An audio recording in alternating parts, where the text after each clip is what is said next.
أعوذ بالله من الشيطان الرجيم بسم الله الرحمن الرحيم فلم تقاتلوهم ولكن الله قتلهم وما رميت إذ رميت ولكن الله رمى وَلِيُبْلِيَ الْمُؤْمِنِينَ مِنْهُ بَلَاءً حَسَنًا إِنَّ اللَّهَ سَمِيعٌ عَلِيمٌ۔ حضرت عبادہ ابن صامت رضی اللہ عنہ کی روایت میں آتا ہے کہ جب ہم دوست بیٹھے تو یہ بات شروع ہوئی کہ کس نے کسے قتل کیا ہے۔ اللہ تعالیٰ نے یہ آیت بھی نازل کر دی۔ اللہ نے فرمایا فَلَمْ تَقْتُلُوهُمْ، دیکھو تم نے کسی کو قتل نہیں کیا، وَلَٰكِنَّ اللَّهَ قَتَلَهُمْ، اللہ نے انہیں قتل کیا۔ وَمَا رَمَيْتَ، اور نبی صلی اللہ علیہ وسلم جب آپ مٹی پھینک رہے تھے، اِذْ رَمَيْتَ، جب آپ نے پھینکی تو نہیں پھینکی آپ نے، وَمَا رَمَيْتَ، اور نہیں پھینکی آپ نے ریت، اِذْ رَمَيْتَ، جب آپ مٹی یا ریت پھینک رہے تھے، وَلَٰكِنَّ اللَّهَ رَمَىٰ، وہ تو اللہ نے پھینکی۔ ان دونوں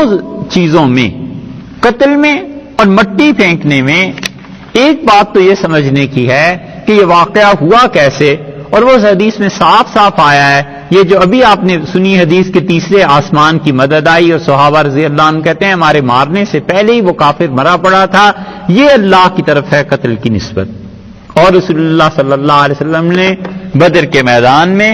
ایک مٹی کی مٹھی اٹھائی، اور حدیث میں ہر جگہ آیا ہے کہ آپ نے فرمایا شاہت الوجوہ، ان کے چہرے برباد ہو جائیں، اور یہ کہہ کے وہ مٹھی جب پھینکی ہے تو کوئی کافر 1000 میں سے ایسا نہیں تھا جس کی آنکھوں میں جا کے مٹی نہ پڑی ہو اور اس نے آنکھیں ملنی نہ شروع کر دی۔ یہ رسول اللہ صلی اللہ علیہ وسلم کا معجزہ تھا جو اس موقع پہ سامنے آیا ہے، اور اللہ نے فرمایا ہے وہ چیز وہ نہیں تھی جو آپ نے پھینکی، وہ آپ نے نہیں، وَلَٰكِنَّ اللَّهَ رَمَىٰ، وہ تو مٹی جس وقت آپ نے پھینکی تھی آپ نے نہیں پھینکی تھی، اللہ نے پھینکی۔ یہ ہے وہ چیز جس کو علامہ اقبال ایک جگہ کہتے ہیں نا، ہاتھ ہے اللہ کا بندہ مومن کا ہاتھ۔ یہ ہو جاتا ہے کہ اللہ تعالیٰ نے دنیا میں کوئی بھی کام جب کرانا ہو تو کام تو ظاہر ہے کہ بندوں کے ذریعے، فرشتوں کے ذریعے کراتا ہے۔ تو کبھی کبھی بعض لوگ اپنے آپ کو اللہ کی مرضی میں اتنا گم کر دیتے ہیں کہ پھر اللہ کو جو کام کرانا ہوتا ہے ان لوگوں سے کرا لیتا ہے۔ اللہ تعالیٰ ایسے کر دیتے ہیں۔ اللہ نے ان افعال کی نسبت اپنی طرف کی ہے، اور اس سے بڑا مقام کوئی نہیں۔ اور یہ وہی چیز ہے جو حدیث میں آئی ہے کہ بندہ ہمارے قریب ہوتا ہے اتنا ہو جاتا ہے کہ سمعہ الذی یسمع بی، وہ ہمارے کان بن جاتا ہے، یعنی ہم اس کے کان بن جاتے ہیں، وہ ہمارے ذریعے سنتا ہے، دیکھتا ہے، ہمارے ذریعے وہ پکڑتا ہے، اور حتیٰ کہ وہ اتنا قرب ہو جاتا ہے کہ اللہ تعالیٰ فرماتے ہیں کہ وَلَئِنِ اسْتَعَاذَنِي لَأُعِيذَنَّهُ، اگر وہ ہم سے پناہ مانگے گا تو ہم اسے پناہ دے دیں گے، اور اگر وہ انسان ہم سے دعا کرے گا تو ہم اس کی دعا کو ضرور قبول کر لیں گے۔ اور پھر فرمایا وَلِيُبْلِيَ الْمُؤْمِنِينَ، یہ جو واو ہے اس سے پہلے بھی کچھ ہونا چاہیے تھا۔ مفسرین کہتے ہیں لغت کی بحث کے مطابق کہ یمحق الکافرین، اللہ کیا کرتا ہے کافروں کو مٹاتا ہے، وَلِيُبْلِيَ الْمُؤْمِنِينَ، اور مومنوں کو بلا میں ڈالتا ہے۔ بلا کا لفظ آیا تھا ابھی کچھ دن پہلے، اس کا کیا مطلب تھا؟ آزمائش بھی اور انعام بھی۔ وَلِيُبْلِيَ الْمُؤْمِنِينَ، اور اللہ تعالیٰ چاہتا تھا کہ ایمان والوں کو انعام دے، ایک ترجمہ، اور اللہ یہ چاہتا تھا کہ ایمان والوں کی آزمائش کرے، من ہو اللہ کی جانب سے بلاء حسنا، اللہ تعالیٰ اپنی طرف سے بلاء حسنا خوب احسان کرے۔ تو بلا کی دو قسمیں ہو گئی نا، ایک بلا مصیبت کے معنی میں اور ایک بلا احسان کے معنی میں۔ آگے قرآن نے تصریح کر دی کہ وَلِيُبْلِيَ الْمُؤْمِنِينَ، اللہ تعالیٰ کیا چاہتا تھا کہ اللہ چاہتا تھا کہ ایمان والوں پر اپنی طرف سے بلاء حسنا، اچھا انعام کر دے، بہت انعام کرے اللہ ان پر جو بدر میں شامل ہوئے اور جو بدر میں شریک ہوئے۔ خدا کے انعامات ان پر ہوئے بہت زیادہ، اتنے انعامات ہوئے ان پہ بدر والوں پہ کہ رسول اللہ صلی اللہ علیہ وسلم نے یہ بتایا کہ جبریل امین نے پوچھا آ کے کہ آپ کے ہاں بدر والوں کا کیا مقام ہے، تو جو رسول اللہ صلی اللہ علیہ وسلم نے ان سے کہا تھا کہ وہ سب سے اچھے ہیں، اسی طرح کی بات جبریل امین نے بتائی کہ وہ فرشتے بھی سب سے اعلیٰ اور مقرب فرشتے ہیں اللہ کے، جو بدر میں نازل کیے گئے۔ بدری صحابہ رضی اللہ عنہم کا بہت بڑا مقام ہے، اسی لیے نبی کریم صلی اللہ علیہ وسلم نے خاص طور سے بدری صحابہ رضی اللہ عنہم کے لیے بہت سی چیزیں کہی ہیں۔ حضرت عمر رضی اللہ عنہ نے جب یہ کہا، یہ حدیث میں آیا ہے، حضرت عبد الرحمن سلمی رحمۃ اللہ علیہ روایت کرتے ہیں حضرت علی رضی اللہ عنہ سے، وہ کہتے ہیں کہ مجھے اور ابو مرجد اور زبیر تینوں کو گھوڑے دے کے رسول اللہ صلی اللہ علیہ وسلم نے بھیجا۔ یہ اس زمانے کی بات ہے جب مکہ مکرمہ فتح ہو رہا تھا اور آپ نے جانا تھا، اور حاطب بن ابی بلتع رضی اللہ عنہ نے خط لکھ دیا اہل مکہ کو کہ رسول اللہ صلی اللہ علیہ وسلم آ رہے ہیں، اور نبی کریم صلی اللہ علیہ وسلم نے اتنا خفیہ رکھا تھا اس منصوبے کو کہ حضرت عائشہ رضی اللہ عنہ کہتی ہیں عصر کے وقت وضو فرما رہے تھے، اور جب چہرہ مبارک کا رنگ بدلا تو میں سمجھ گئی کوئی نہ کوئی حکم آیا ہے، لیکن آپ نے کسی کو نہیں بتایا کیا کرنا۔ تو حاطب رضی اللہ عنہ کو اندازہ ہو گیا، تو ایک عورت آئی ہوئی تھی مکہ مکرمہ سے، جا رہی تھی مدینہ منورہ واپس، اسے خط دے دیا اور اس نے اپنی چوٹی میں بالوں میں اس خط کو چھپا لیا۔ چوٹی چھپانا، اتنی چھوٹی تو بنانی ہوتی ہے، اس کے لیے کیا لفظ ہوگا؟ چلو کون سا واسطہ پڑھنا۔ تو وہ کہتے ہیں کہ ہم سب کے سب گھوڑوں پر سوار تھے، تو اس نے وہ خط لے کے چلی گئی اور رسول اللہ صلی اللہ علیہ وسلم نے ہمیں بھیجا اور فرمایا کہ جاؤ اور ایسے ایسے وہ عورت جا رہی ہے اسے پکڑو۔ تو کہتے ہیں کہ ایک خاخ، روضۃ خاخ ایک جگہ تھی، ہم وہاں پہنچے تو اس میں ایک عورت تھی جو مشرکین کے پاس جا رہی تھی، حاطب بن ابی بلتع رضی اللہ عنہ کا خط لے کے۔ تو ہم نے دیکھا وہ اونٹ پہ جا رہی ہے، جیسے رسول اللہ صلی اللہ علیہ وسلم نے بتایا تھا بس ویسے ہی وہ نکلی، اور ہم نے اسے کہا کہ الکتاب، خط کہاں ہے؟ فقالت ما معنا کتاب، اس نے کہا میرے پاس تو کوئی خط نہیں۔ تو وہ کہتے ہیں پھر ہم نے اسے روک لیا اور ہم نے اس کی تلاشی لی اور کوئی خط ملا نہیں۔ تو ہم نے اسے کہا، ہم تینوں نے، حضرت زبیر، حضرت علی اور ابو مرجد رضی اللہ عنہم، ہم نے کہا ما کذب رسول اللہ صلی اللہ علیہ وسلم، رسول اللہ صلی اللہ علیہ وسلم جھوٹ نہیں بول سکتے، تم یا تو کتاب خط دے دو، اور اگر ہمیں تمہارے کپڑے اتارنے پڑے تو پھر ہم وہ بھی کر سکتے ہیں، نکالو خط کہاں۔ اس نے جب دیکھا کہ یہ اصرار کر رہے ہیں تو اس نے وہ خط اپنی چٹیا سے نکال کے دے دیا۔ ہم نے وہ خط لیا اور رسول اللہ صلی اللہ علیہ وسلم کی خدمت میں حاضر ہوئے تو حضرت عمر رضی اللہ عنہ نے کہا، وہ خط دیکھ کے، قد خان اللہ ورسولہ والمؤمنین، اللہ کے رسول اس حاطب نے اللہ سے بھی غداری کی، آپ کو بھی دھوکہ دیا، اور سب ایمان والوں کے خلاف یہ کچھ کرنے والا تھا۔ فدانی فلا اضرب عنقہ، آپ مجھے اجازت دیں، اس کی سزا تو بس یہ ہے کہ اس کی گردن اتار دیں۔ فقال النبی صلی اللہ علیہ وسلم، رسول اللہ صلی اللہ علیہ وسلم نے پوچھا، حاطب یہ کیوں یہ کام کیا ہے؟ حاطب نے کہا، اللہ کے رسول، اللہ کی قسم اس کے علاوہ کوئی چیز نہیں کہ میں آپ کو بھی مانتا ہوں، اللہ کو بھی مانتا ہوں، میں نے یہ چاہا کہ مکہ والوں کو خط لکھوں تاکہ یدن یدفع اللہ بہا عن اہلی و مالی، میرے بیوی بچے، میرا سارا کاروبار وہاں ہے، تو اہل مکہ اگر لڑیں گے تو سب سے پہلے مراد ان کی یہ ہے کہ ماریں گے ان کو جو اندر مسلمان ہیں، تو میرا یہ ان پر احسان ہو جائے گا، تو احسان کی وجہ سے میرے بیوی بچوں کو کچھ نہیں کہیں گے، بس یہ ہے۔ وَلَيْسَ أَحَدٌ مِّنْ أَصْحَابِكَ، اور انہوں نے عرض کیا، اللہ کے رسول آپ کے صحابہ رضی اللہ عنہ میں سے کوئی ایسا نہیں ہے جس کا خاندان، کنبہ، قبیلہ وہاں پر موجود نہ ہو اور اس کی رشتہ داریاں نہ ہو، باقی میری کوئی رشتہ داری نہیں ہے، باقی سب کی تو رشتہ داریاں ہیں، اس کے پاس کریں گے۔ فقال صدق ولا تقولوا له الا خیر، رسول اللہ صلی اللہ علیہ وسلم یہ سچ کہتا ہے، اور ہم سب سے کہا صحابہ رضی اللہ عنہ سے کہ اس کو خیر کے علاوہ کچھ نہ کہنا۔ کیسی پاک شخصیت ہے، کیسا پاک دل ہے، نہ جذبات میں ہے، نہ غصے میں، نہ کچھ، فرمایا اس کے ساتھ اچھائی کا سلوک کرو۔ حضرت عمر رضی اللہ عنہ کہتے ہیں میں نے پھر اپنی بات دہرائی اور میں نے عرض کیا اللہ کے رسول اس کی گردن نہ اتار دیں، تو حضرت صلی اللہ علیہ وسلم الیس من اہل بدر، عمر یہ بدر والوں میں سے نہیں ہے؟ فقال، اور پھر فرمایا لعل اللہ اطلع علی اہل بدر، اور تمہیں معلوم ہے عمر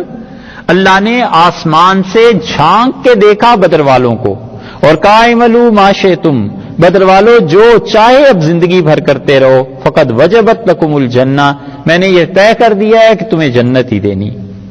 او فقد غفرت لکم، یا پھر یہ فرمایا اللہ نے کہ میں نے اب جو بھی گناہ ہو سب معاف کر دیے۔ فدمعت عینا عمر، تو عمر رضی اللہ عنہ رو پڑے، ان کی دونوں آنکھوں سے آنسو بہنے لگے۔ وقال، اور انہوں نے کہا اللہ ورسولہ عالم، اللہ زیادہ جانتا ہے اور رسول اللہ صلی اللہ علیہ وسلم کا علم ہم سب سے زیادہ۔ یہ بدر والوں کا مقام ہے، یہ بدر والوں کی بات ہے۔ حدیث میں اتنے فضائل آئے ہیں ان بدر والوں کے کہ امام بخاری رحمۃ اللہ علیہ نے متعدد روایات نقل کی ہیں کہ کیا کیا چیزیں ان لوگوں کے ساتھ پیش آئیں۔ ان میں سے ایک چیز اور آپ کو بتائیں، حضرت ابو ہریرہ رضی اللہ عنہ کی روایت آئی ہے، وہ کہتے ہیں کہ رسول اللہ صلی اللہ علیہ وسلم نے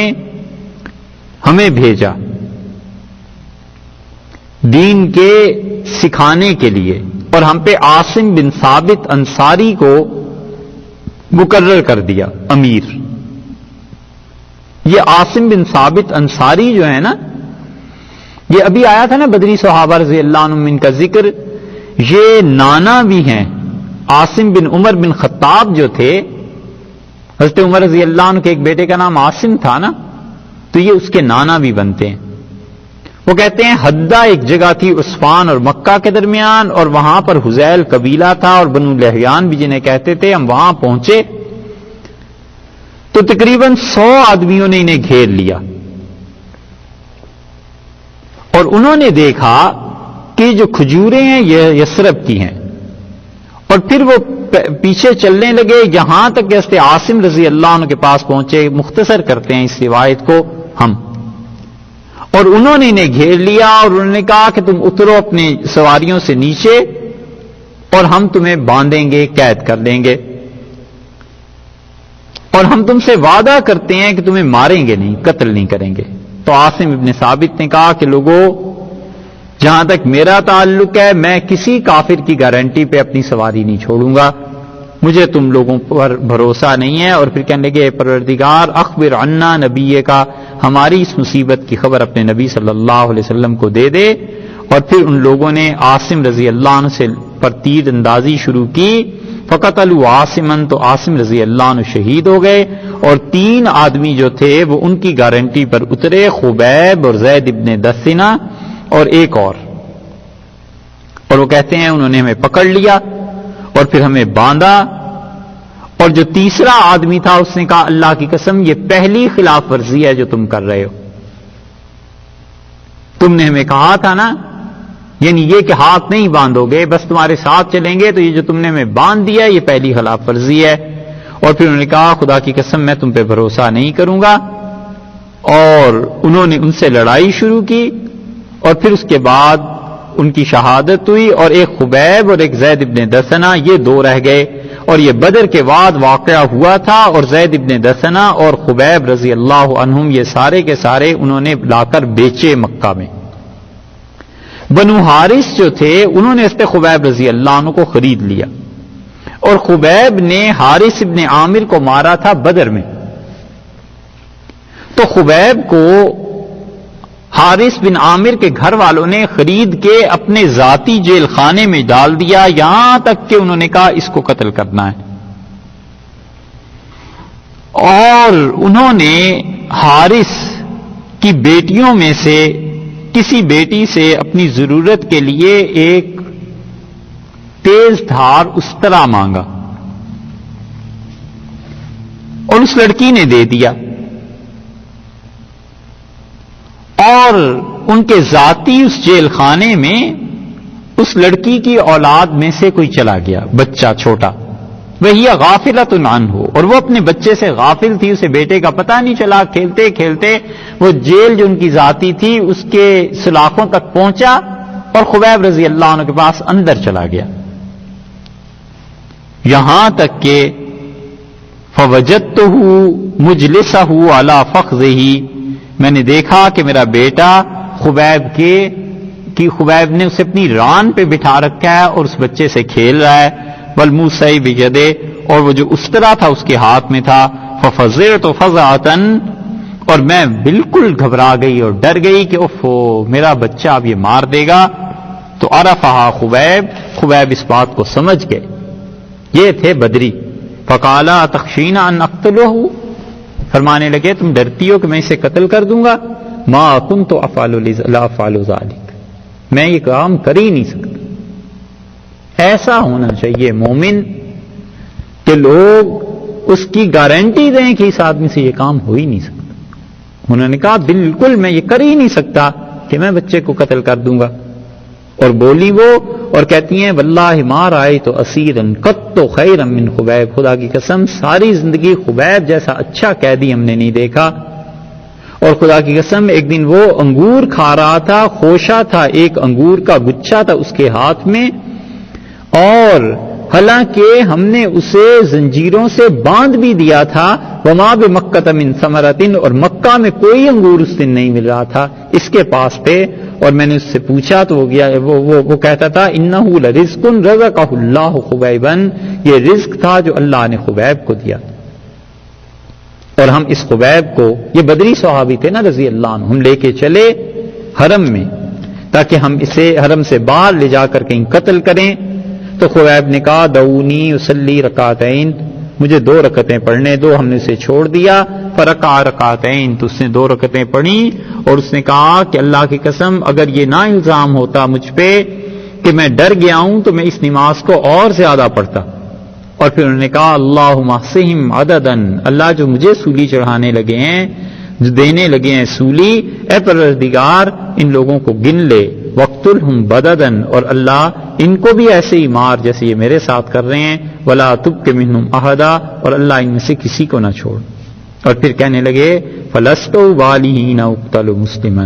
علی ای جنب کان للہ مسرعی، کوئی پرواہ نہیں ہے جبکہ میں اسلام کی حالت میں مر رہا ہوں اور سولی پر چڑھ رہا ہوں. علی ای جنب کان للہ مسرعی، میری لاش دائیں گرے بائیں گرے، وہ جس طرف بھی گرے گی اللہ ہی کے لیے گرے گی. وذالک فی ذات الالہ وان یشاء، اور یہ میری شہادت اللہ ہی کے لیے ہے، اور اگر وہ چاہے گا یبارک علی اوصال شلب موزعی، تو میرے جسم کے ایک ایک پور ایک ایک ٹکڑے پر اپنی رحمتیں نازل کرے گا. ثم قام الیہ ابو سروہ عقبہ بن حارث، پھر اس کے لیے اٹھے عقبہ بن حارث اور انہوں نے اسے قتل کر دیا. اور خبیب پہلے آدمی تھے جنہوں نے مسلمانوں کے لیے یہ طریقہ شروع کیا کہ وہ کہتے تھے قتل سے پہلے نماز پڑھ لینی چاہیے. اور پھر رسول اللہ صلی اللہ علیہ وسلم اور ان کے صحابہ رضی اللہ عنہ کو خبر ہوئی اور لوگوں نے قریش میں سے عاصم بن ثابت اس کو بھی قتل کیا تھا. اور وہ جو قتل تھا عاصم نے جو کیا تھا کسی کو، وہ بھی بہت بڑا قتل تھا. اور پھر عاصم کی لاش تک کافر نہیں پہنچ سکے، یہاں تک کہ اس کے اوپر مکھیاں آ گئیں. اور کعب ابن مالک کہتے تھے رحمت رضی اللہ عنہ کہ مرارہ بن ربی اور ہلال ابن امیہ یہ دونوں بھی رجلین صالحین قد شہدا بدرن، یہ دونوں بھی بدر میں گئے تھے اور یہ دونوں بھی بڑے آدمی تھے.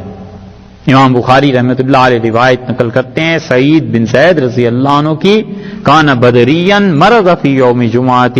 وہ کہتے ہیں اگرچہ بدری صحابی رضی اللہ عنہ تھے لیکن جمعے کے دن بیمار ہو گئے. فرکب الیہ بعد ان تعال النہار، اور دن چڑھے بھی وہ گئے اور اس کے بعد جمعہ قریب تھا لیکن انہوں نے جمعہ نہیں پڑھا اپنی بیماری کی وجہ سے. ان کا مقام یہ دیکھیے معاذ بن رفاع کی روایت ہے، وہ کہتے ہیں کہ میرے والد بدری صحابہ رضی اللہ عنہ میں سے تھے اور جبریل امین آئے رسول اللہ صلی اللہ علیہ وسلم کی خدمت میں اور کہا اللہ کے رسول آپ اہل بدر کو کیا گنتے ہیں؟ تو حضرت صلی اللہ علیہ وسلم فرمایا من افضل المسلمین، مسلمانوں میں سب سے افضل، یا اس قسم کی کوئی بات حضرت صلی اللہ علیہ وسلم نے کہی تو جبریل نے کہا کذالک من شاہد بدرا من الملائکہ، فرشتے جو بدر میں آئے تھے اللہ کے ہاں ان کا بھی یہی مقام ہے، فرشتوں میں بھی ان کا مقام ہے، سب سے اچھے تھے. اور کتنی زبردست بات ہے یہ، کہیں موقع ہو اس حدیث کا تو ہم آپ سے عرض کریں. معاذ ابن رفاعہ کہتے ہیں کہ رفاعہ اگرچہ بدر والوں میں سے تھے، کان رافع من اہل العقبہ، لیکن رافع جو تھے انہوں نے عقبہ میں بیعت کی تھی رسول اللہ صلی اللہ علیہ وسلم دست مبارک پہ. مدینہ منورہ کی جب دعوت دی تھی انہوں نے،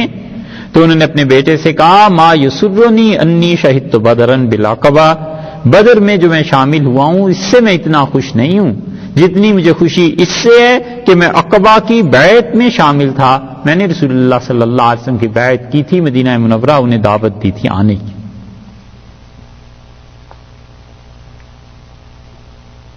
عبداللہ ابن عباس رضی اللہ عنہ نے کہا کہ رسول اللہ صلی اللہ علیہ وسلم بدر کے دن آپ فرما رہے تھے ھذا جبریل، یہ دیکھو جبریل آئے ہیں، آخذ براس فرسہ، اور انہوں نے اپنے گھوڑے پر جس پہ سوار ہیں اس کا سر اپنے ہاتھ سے پکڑ رکھا.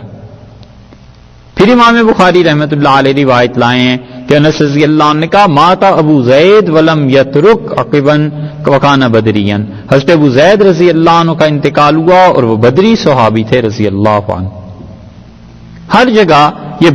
بدری صحابہ کرام رضی اللہ عنہ کا قصہ ہے، اس لیے کہ ان لوگوں کا بہت بڑا شریعت میں مقام ہے. اللہ تعالی نے یہاں پر یہ جو فرمایا نا کہ بلان حسنا، ہم نے ان پہ بہت بڑے بڑے احسانات کیے. بدر والوں پر